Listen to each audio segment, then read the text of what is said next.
Welcome to Museum Moments. I'm your host, Rob Lauer. Do you ever wish you could go someplace where there isn't any trouble? Somewhere over the rainbow. Somewhere like the Land of Oz. Well, from July 26th until September 13th, if you want to go to the Land of Oz, you don't need to hitch a ride on some tornado. All you have to do is come here to the Children's Museum of Virginia in Portsmouth, where the wonderful Wizard of Oz exhibit will be on display. On today's show, we'll learn more about the exhibit, and we'll learn about the man who created the Land of Oz. We'll also look at some of the special Oz events coming this summer to the Children's Museum of Virginia, like an Oz Day Camp, Oz shows, and special visits from live Oz characters. So, hold on to your ruby slippers. That's coming up right now in this episode of Museum Moments.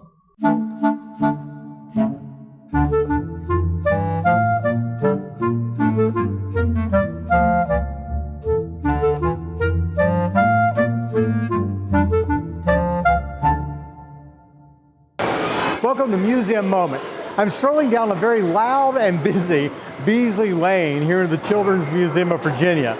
Beasley Lane is like a busy main street in a kid-sized, kid-friendly city.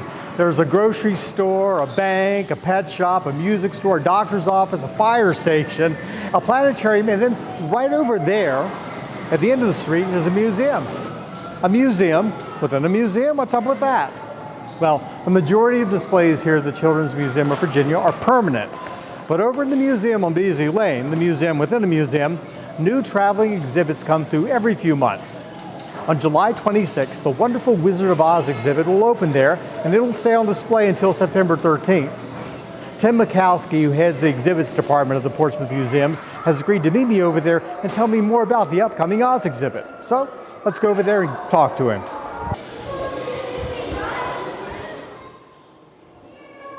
Hey, Tim. Hey, Rob. How you doing, buddy? Good. This is Tim Mikowski. He's the exhibit supervisor for the Children's Museum of Virginia. Actually, for all the all the Portsmouth museums, correct? Okay, but I'm calling Tim the museum guy. So Tim the museum guy. Where are we? This is sort of like a museum within a museum on Beasley Lane in the Children's Museum. Correct. This is what we call our changing gallery. We get outside exhibits when they come into the museum. This is where we set them up and display them. And this changes throughout the year. Throughout the year, usually about 3 times a year, we have different what we call traveling exhibits here at the Children's Museum. Wizard of Oz is waiting in the wings, and we will begin the transformation of turning this room into Oz, basically. Great. Now, where does the wonderful Wizard of Oz exhibit? Where did that originate? It's out of St. Petersburg, Florida. The Great Explorations Children's Museum down there is the one who designed and built this exhibit, and they've been traveling on the road now for a couple of years. And it's coming here. So how long will it take you and your staff to set this up? That's a good question, Rob. I'm hoping about 2 to 3 days. Worst case scenario, 4 or 5 days to. It's going to come a little bit early, so it's going to get here before we're actually ready for it. So that's one hurdle will be overcome, and then basically we'll condition it and get it in the room here, and I'm sort of getting in my mind how we're going to lay it out. Some of these are a little tricky of, I think this exhibit's about 1,500 square feet. So trying, what looks good, where's everything going to fit, how we're going to lay it out, we're starting to talk about, but that's the challenge with these things, is getting them to fit in here. So when people come in to see the wonderful Wizard of Oz exhibit, what are they actually going to see? What is it? Well, the exhibit itself is based on the book by L. Frank Baum. And W.W. Dinslow did the illustrations. And a lot of the illustrations in the exhibit are based on his style of work. But basically, it's a reproduction of Oz and also Dorothy's house, and then you'll transfer into the land of the Munchkins, and then along the way you're going to meet the Scarecrow, Tin Man, and the Cowardly Lion, and then you're going to go on off to Oz on the Road of Yellow Bricks. And along the way there's role-playing and puppets and different science-related activities. I know you can build a vortex, lots of dress-up, role-play type of stuff, like I was saying. So there are some educational elements to this. I know that everything that the museum tries to do here, they tie it into the SOL. So actually there's a little bit of science, I guess, with the tornado. Yeah, right. There's getting back to the book, there's we got art and we got a little bit of history, talking about Kansas. I guess basically the 1900s Kansas is what you're going to see with Dorothy's house. And then you get into the fantasy world of Oz. So when does the exhibit itself open? The exhibit opens July 26th. We're going to have a special members reception on July 31st from 5:30 to 7:30. Those invites will be going out shortly to our members. And then it's going to run through September 13th. So I'll be here for quite a while. It's going to be here for the summer. Yeah. That's great. All right. Well, thanks for letting us meet you and learn more about it, and good luck setting it all up. I'm sure after doing Winter Wonderland every year. Yeah, this is nothing compared to Winter Wonderland, but like I said, each one has its own challenge. You never know quite what you're going to get from what you read in the manual and what you actually end up getting. Sometimes there's a disconnect there, so there's always touch-up and cleaning and painting, and I know in this exhibit there's actually there's costumes that children can put on, and there's puppets. So there's a lot of laundering that's going to have to be done with this exhibit.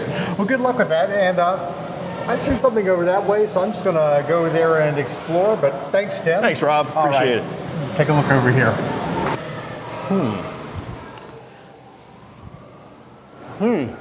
Looks like somebody slammed a door on the Wicked Witch of the East. Now, here's an Oz trivia question. In the movie The Wizard of Oz, which you've all seen, Dorothy is given a pair of magic red ruby slippers like these. But in the original Wonderful Wizard of Oz book, what color were Dorothy's shoes? If you think you know the answer, think about it, and we'll give you the answer when we come back after these messages. Hey, you going out like that? Yeah, why? Well, what would the neighbors think? I see you! Come look at Mr. Feather. Look what I have. Mr. Bird, remember? Bark, bark, bark. We're just playing. We're just playing on trying to get you out of here. Even still. You don't have to be perfect to be a perfect parent. There are thousands of teens in foster care who don't need perfection. They need you. The odds of this boy achieving his dream in fashion? 1 in 23 million. The odds of having a child diagnosed with autism? 1 in 88. I am Tommy Hilfiger. Learn more at autismspeaks.org/signs. Welcome back to Museum Moments and our look at the Wonderful Wizard of Oz exhibit that will be on display at the Children's Museum of Virginia from July 26th through September 13th. Now, before we went to the commercial, I asked an Oz trivia question. In the movie, Dorothy's shoes were red ruby, but what color were they in the original Wonderful Wizard of Oz book? Well, in the original book, they were silver. But how did those silver shoes become ruby slippers in the movie? Well, when The Wizard of Oz was made in 1939, it was one of Hollywood's first big-budget Technicolor films, and they were really excited about showing off their cutting-edge technology. Originally, Dorothy's shoes were silver, like they are in the book. But once filming began, they noticed that on film, the shoes looked just dull and gray. So they decided to pump up the color, and Dorothy's silver shoes became red ruby slippers. The Wizard of Oz is such an iconic story that it's easy to think of it as having been around forever. But it's a modern American fairy tale, published in 1900, and it was the creation of one man, L. Frank Baum. Lyman Frank Baum was born in upstate New York in 1856 to a wealthy family who had made their fortune with Baum's castorine, a type of oil kept in oil cans for lubricating rusty axles and farm machinery.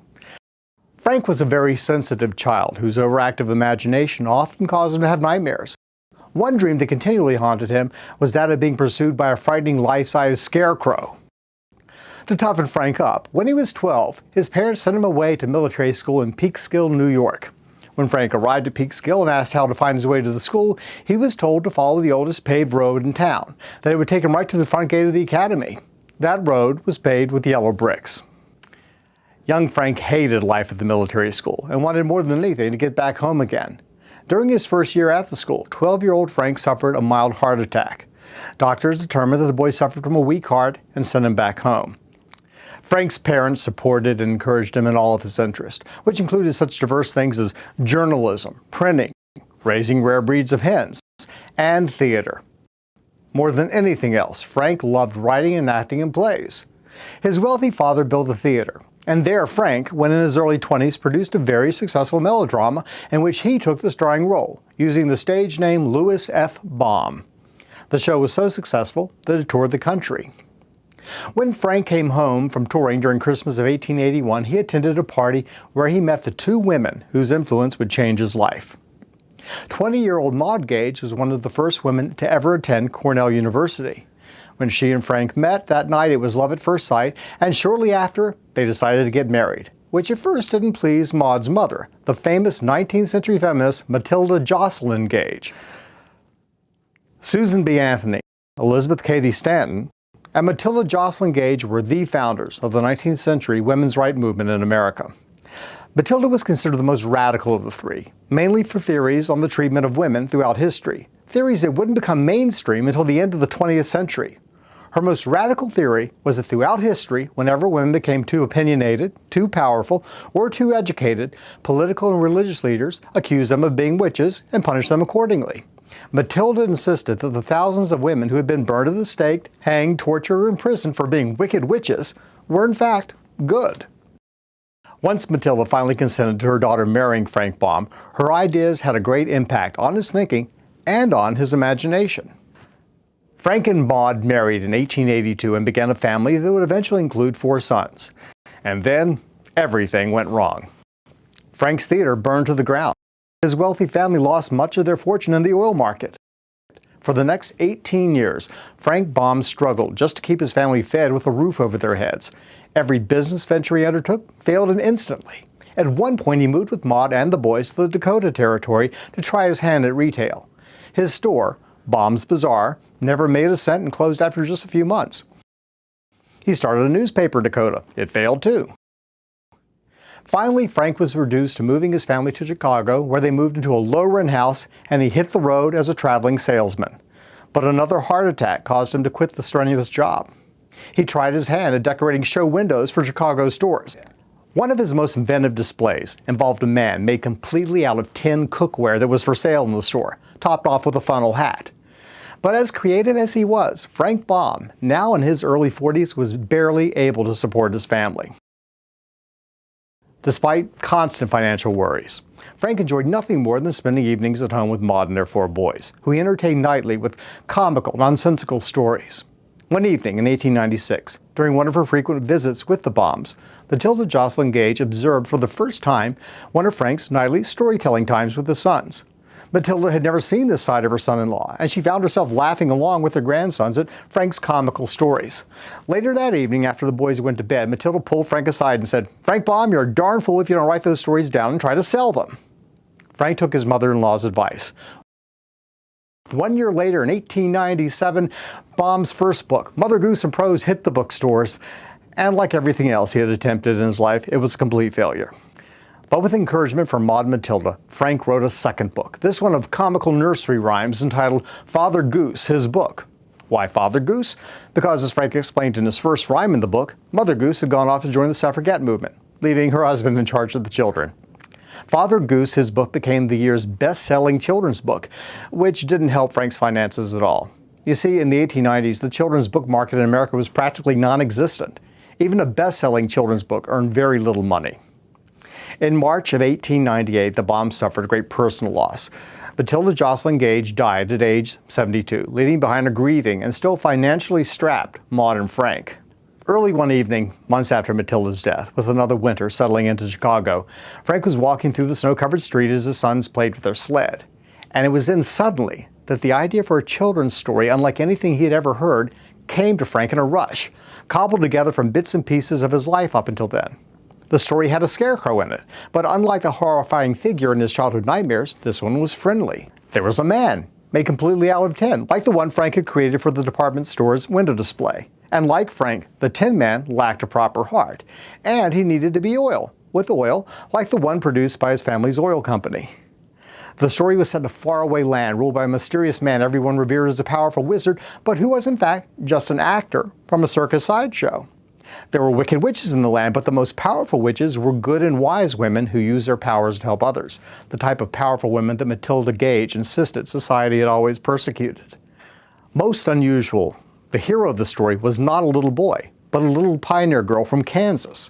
This little girl, Dorothy, is blown by a cyclone to the strange land, and by using her pioneer common sense and standing up for herself and her friends, she overthrows wicked witches, fraudulent wizards, and changes the course of the history of this bizarre new fairyland. Frank rushed home, grabbed a pencil, and began writing his story on scraps of any paper he could find. He called the story The Emerald City. As he wrote his story, he would tell bits and pieces of it to his sons. When one of them asked him what the name of the strange land was, Frank happened to glance across the room at 2 filing cabinets. One was marked A through N, the other O through Z. "The name of the land is Oz," said Frank. Frank convinced a small, struggling Chicago publishing company to publish his new story. And in the summer of 1900, The Wonderful Wizard of Oz hit bookstores. Critics praised the book, and for the next few months, Baum was told that the book was selling well. When Christmas of 1900 came, Frank sheepishly approached the publisher, asking if he might have an advance royalty check. He was hoping that maybe the check might be enough to cover the monthly rent and buy a few Christmas presents for his boys. The publisher cut him a check immediately, and he took it home to Maud without even looking at it, assuming it would be not much money. When Maud opened the check, she screamed and nearly fainted. The check was for several $1,000s, and this was in 1900, when the average American income was only $1,000 a year. The Wonderful Wizard of Oz became the first best-selling children's book of the modern era. So popular that Baum went on to write 13 more Oz books before his death in 1919. Even then, the Oz books were so popular, Frank's publishers hired writers to continue the series. All in all, 40 Oz books were published, with the last one being released in 1961. The Oz books were the publishing industry's first best-selling fantasy series. Here are copies of the first 14 books in the series, the ones written by L. Frank Baum himself. From 1913 until 1940, a new Oz book was published every single year. In the 19-teens, 20s, and 30s, it became a holiday tradition for American kids to find the newest Oz book under the Christmas tree. The Oz books paved the way for other fantasy series like the Chronicles of Narnia and the Harry Potter books. Now, throughout the entire time that the Wonderful Wizard of Oz exhibit is on display here at the Children's Museum of Virginia, the museum will also be hosting a series of special Oz events, including live performances and visits from Oz characters themselves. Some you already know from The Wizard of Oz, and some others from the books that you might not be familiar with. In the Land of Oz, there are lots of strange, weird characters, and a lot of them are going to be here at the Children's Museum of Virginia this summer because of the Wizard of Oz exhibit. Now, here's a strange, weird character. You don't mind me calling you strange? You are a strange, weird character. No, I'm not. You are. You're so few colors. Are you feeling all right? Yeah? Yeah. Are you? Yeah. Oh, no, I'm feeling great. You look a little blue. Oh, well, you know. Yeah. So what are you exactly? Oh, I'm sorry. What's your name? I'm Rob. Rob, it's nice to meet you. My name is Scraps, and as you can tell, I am a patchwork girl. A patchwork girl. A patchwork girl. Okay, I know what. A patchwork girl. All right. Right now, patchwork quilt. I know what those are. Yeah, yeah. So, are you related to patchwork quilts? Oh, I was made from a patchwork quilt. Okay. Who did that? Oh, you see, there was this crooked magician, and he wanted a servant that he could just boss around, and so he found a patchwork quilt lying around in his house, and he decided to make me out of it. Okay, so he made you out, but why are you alive? Well, see, the crooked magician, he's very, very smart. He made something called the powder of life, and he made me a brain. He stuck the brain in my head, and then he sprinkled the powder of life on top of me, and here I am. The brains, did he not give you very many? Oh no, he gave me lots and lots of brains. Well, actually, Ojo, the Munchkin lad, he put more brains in than I was supposed to have. So you think a lot of yourself, I guess. I do think a lot of myself. I'm very smart. I'm a poet, and I can sing, although I have cotton stuffed in my ears, so I'm a little tone deaf, but I love to sing. Good. So now, will you be singing anytime soon? Oh, yes. I think coming up in August, I'll be singing and doing a lot of poetry. Okay, now is that because you'll be appearing at the Children's Museum of Virginia? You're right, Rob. I will be here at the Children's Museum of Virginia. Because there's a whole Oz book about you called The Patchwork Girl of Oz. I have a book about me? Yeah. I have a book about me. Yeah. Do you have a book about you, Rob? I don't. Oh, that's too bad for you. But there's a book and there's a play, and they're going to be doing it at the Children's Museum, and you'll be here performing. We will. We'll all be here. Okay, so I'm going to... I think we'll run around here and see if I can find any other co-stars and your other friends. Okay, sounds great. It was nice to meet you. Good to meet you. Bye. Bye. So I'm wandering through the Children's Museum of Virginia looking for some of the Patchwork Girls' friends, and I think I found one. Hi. Hi.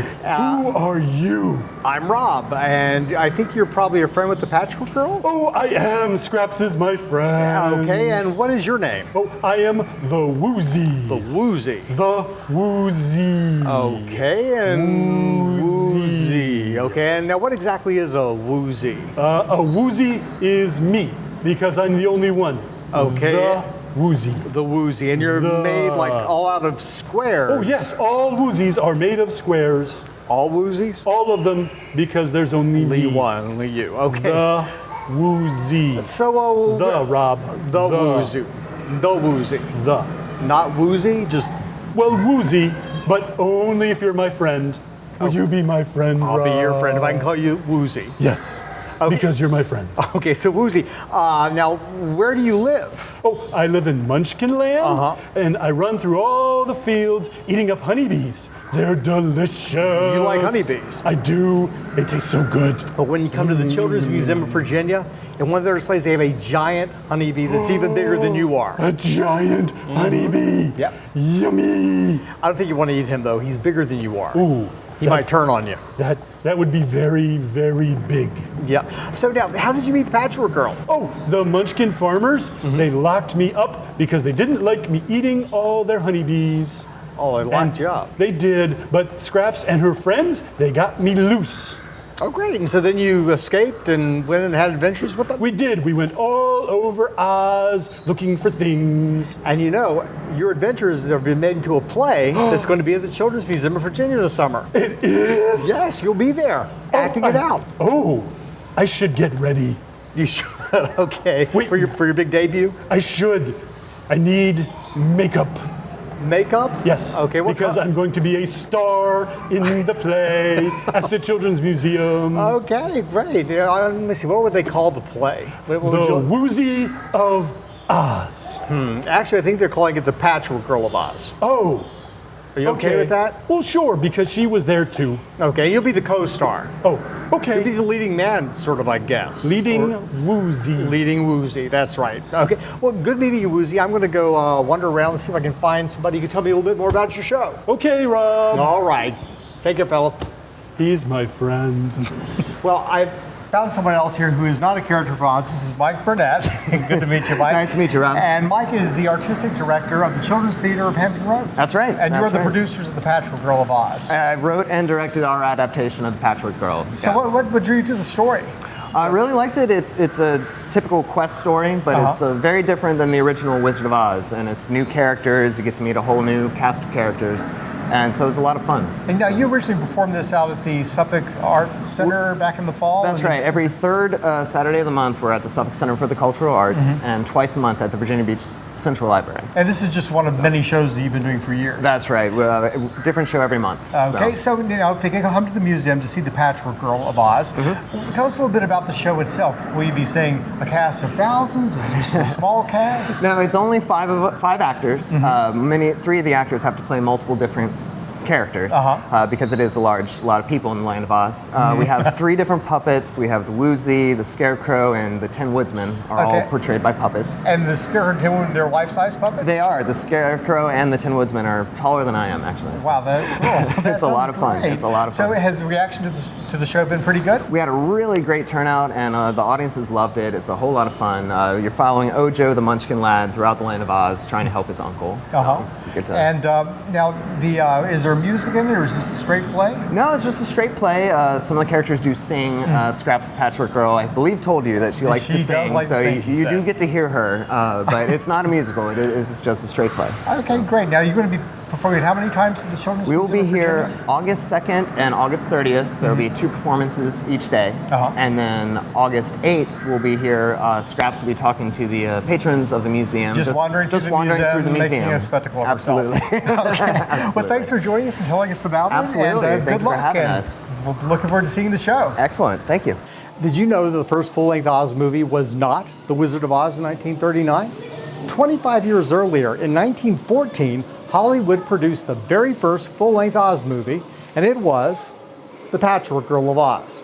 So that's another reason to come out to the Children's Museum in August to see the Children's Theater of Hampton Roads production. And if you come out to the museum on Saturday, September 6th, you can catch the Hurrah Players performing songs from the hit 1970s Broadway musical The Wiz, the award-winning modernized retelling of The Wizard of Oz that featured R&B classics like Ease On Down the Road. So put it on your calendar. The Hurrah Players will be performing tunes from The Wiz at 1 p.m. and 2:30 p.m. on Saturday, September 6th, here at the Children's Museum of Virginia. Okay, are you ready for another Oz trivia question? How was the ending of the movie The Wizard of Oz completely different from the ending of the original book? I'll give you the answer when we return to Museum Moments right after this message. Here's your check.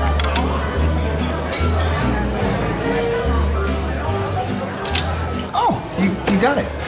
You know, since I got rid of my car, I really enjoy walking. Okay. God, no. Getting pulled over for buzz driving could cost you around $10,000 in fines, legal fees, and increased insurance rates. Oh, you're home early. You live with your mom? That'll set your game back a few years. Buzzed, busted, and broke. Because buzz driving is drunk driving. It's no fairy tale that the right fit means everything, especially when it comes to car seats. Always choose one that's the right fit for your child's age and size. That does make a difference. To find out more, visit safercar.gov/the-right-seat. Welcome back to Museum Moments and our look at the wonderful Wizard of Oz exhibit that will be on display at the Children's Museum from July 26th through September 13th. Have you guessed the answer to our last Oz trivia question? How was the ending of the movie The Wizard of Oz completely different from the ending of the original book? Well, at the end of the movie, Dorothy wakes up safe and sound in her own bed, only to realize that her whole adventure in the Land of Oz was only a dream. But in the original book, The Wonderful Wizard of Oz, the Land of Oz is a real place that Dorothy actually visits. Now, if you have young children in your family, they can also visit the Land of Oz in August. More specifically, they can go to summer camp in Oz, right here at the Children's Museum of Virginia. The museum is offering 15 different day camps throughout the summer for kids of all ages. One of them, from August 4th through the 8th, will be the Wizard of Oz Day Camp. Let's head upstairs to one of the big classrooms here at the Children's Museum to find out more about the special Oz Day Camp. Hi, Christina. Hi. You're Christina Burrows, and you are an educator here at the Children's Museum of Virginia. Well, thanks for talking to us. Now, I understand that you are going to be doing a Wizard of Oz summer camp this year for the kids. So now, what age kids is this camp geared towards? I know that you have camps for all ages. We do. But is this for younger kids? This camp's for 3 to 5 year olds, but we do have camps for 6 to 8 year olds and for 9 to 12 year olds. And we have a teen camp actually too. Oh, it's great. And these are like all sorts of subjects, science, art. Science, we have this one, which is the Wizard of Oz theme to go with our exhibit. We have a few art camps. We have some history camps. Oh, great. So we actually have a food camp as well. So some food camp? That gets a chance to cook. We're going to actually head down to one of the local restaurants to check it out and talk to them, maybe talk to a chef. So. Oh, that's great. And now, what age is that one for? That one is for 9 to 12 year olds. Okay, a little bit older. But now this is for younger kids, 3 to 5? 3 to 5 year olds. Okay, so what types of things are they going to do? They're going to be learning about Wizard of Oz, so it's for kids who already know the story and for kids who don't. So we're going to learn about the story, but we're going to talk about the storybook version as opposed to the movie version a little bit more. They're very different, aren't they? Yes, they are. So we're going to be learning about the heart for the Tin Woodsman. We're going to be learning about the brain for the Scarecrow. We're going to talk a little bit about courage and facing your fears for the Cowardly Lion.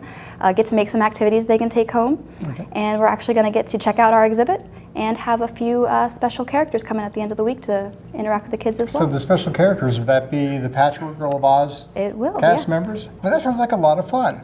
Now, this is just for 1 week, right? It is, and it's from 10 to 11 in the morning, so it's only an hour-long camp. You know, they're young, they don't have quite the attention span of the older ones, so just an hour long for them. And what are the dates for that? August 4th through August 8th. August 4th through August 8th. That sounds like a lot of fun. And that really is indicative of the types of really inventive summer camps that you have going on here at the Children's Museum. Now, a lot of people probably would be surprised to know that there actually is a full staff of educators at the museum, and you're one of them. That is correct. So what's your background in education? I know people think of education of teaching in schools, but you've been in museum education for quite a while, haven't you? I have. So I actually started my education career in museums. So I've been working around museums of Virginia for the past few years, working in different education departments. We have a really great one here.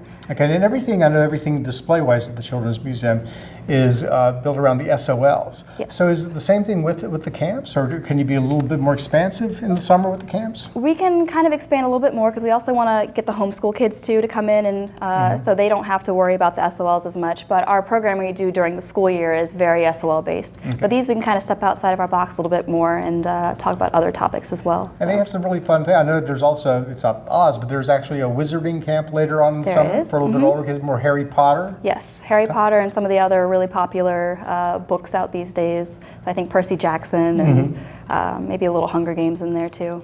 Well, so now how many educators do you have on staff here at the Children's Museum? We have 6 right now. Okay, great. And do you have fun? I know this is behind us, I suppose that you probably, in the classroom here, had some kids earlier today, maybe, or earlier this week? Earlier this week. And so this is sort of some of your props from... Yes, this is one of our programs for magnets we have set up. So this is we do SOL-based programs. This would be for second graders or for kindergartners. So they come in and learn about magnets. But we do have a lot of fun. We cover a lot of different topics, and this is just kind of some of the fun we get to have. So and you also have these really cool classrooms here. These are really nice, colorful classrooms here. Yes. And but the classes themselves are a lot more fun than anything you're going to have in school. Yes, absolutely. And that's mostly due to you guys and the great job that you do.